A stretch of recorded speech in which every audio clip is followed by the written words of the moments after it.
Hello guys, welcome back to AppIQ, and in this video I'm going to show you how to delete your Google Chrome history on your Android phone. Go ahead and basically open up your Chrome, click the three dots on the upper right hand side, then click on your history.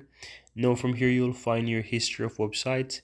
Now in order to delete them, you can simply tap the X towards any one of these websites and it's going to remove that, or you can simply tap delete browsing history button.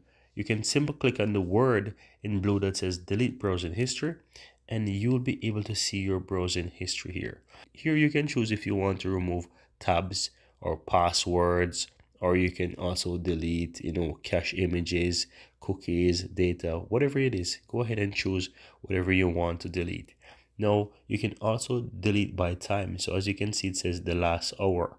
You can also tap the drop down and select, for example, the last 15 minutes, or you can choose the last 24 hours, 7 days, 4 weeks, and even all time. So you choose whatever you want. I'm going to work with the last 15 minutes, and I'm going to leave things just as is. And go ahead and hit and delete data. Then click delete again, and it's going to quickly delete whatever it is that I've viewed in the last 15 minutes.